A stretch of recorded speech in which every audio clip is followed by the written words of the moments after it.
materi kita tentang kedudukan suatu titik terhadap lingkaran. Nah, anak-anak bisa perhatikan gambar di sini. Ada sebuah lingkaran dengan pusatnya adalah P, koordinatnya adalah P, Q. Maka ada 3 titik yaitu A, B, dan C, masing-masing mewakili kedudukan titik terhadap lingkaran. Titik A menunjukkan bahwa posisi titik A terletak pada lingkaran. Sehingga kita punya X dikurangi P kuadrat ditambah Y min Q kuadrat sama dengan R kuadrat. Titik B posisinya ada di luar lingkaran.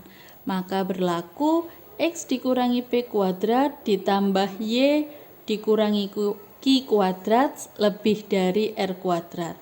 Sementara titik C diperhatikan posisinya ada di dalam lingkaran. Maka kita lihat bahwa PC, panjang PC itu kurang dari jari-jari lingkarannya.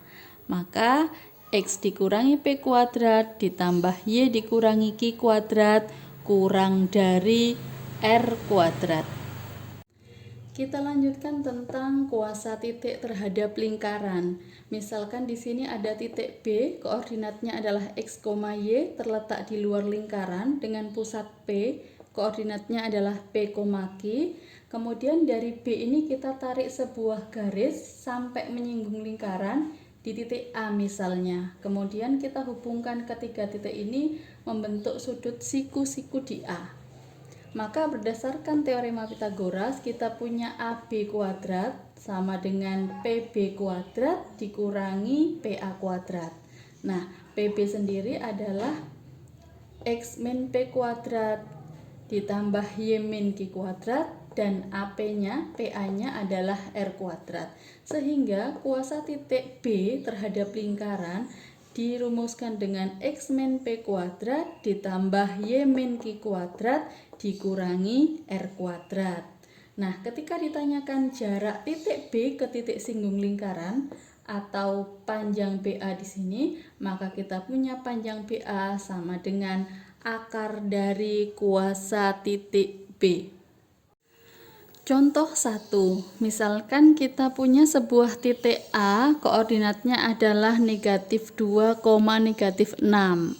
Tentukan kedudukan titik A terhadap lingkaran dengan persamaan X dikurangi 1 kuadrat ditambah Y plus 2 kuadrat sama dengan 25. Maka nilai koordinatnya titik A kita substitusi ke dalam persamaan lingkaran.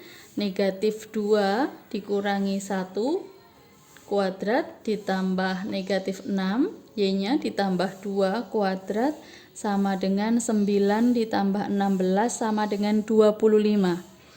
Sehingga kita punya di sini 25 ternyata sama dengan R-nya yaitu 25. R kuadratnya sama dengan 25.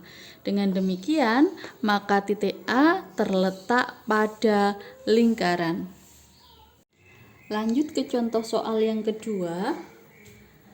Tentukan jarak titik A yang koordinatnya adalah 2,5 terhadap titik singgung lingkaran dengan persamaan X kuadrat ditambah Y kuadrat dikurangi 4X ditambah 10Y dikurangi 11 sama dengan 0. Karena yang ditanyakan adalah jarak titik singgungnya, otomatis titik A itu berada di luar lingkaran. Tapi lebih enak kita buktikan terlebih dahulu. Misalnya A-nya tadi adalah 2,5, koordinatnya kita substitusi ke persamaan lingkaran, diperoleh hasilnya adalah 60. Ketika hasilnya 60 berarti dia lebih dari 0. Karena lebih dari 0, maka titik A berada di luar lingkaran. Nah, jadi jarak titik A terhadap titik singgung adalah akar dari kuasa titiknya, yaitu akar dari 60. Sama dengan akar 4 dikali 15 sama dengan 2 akar 15.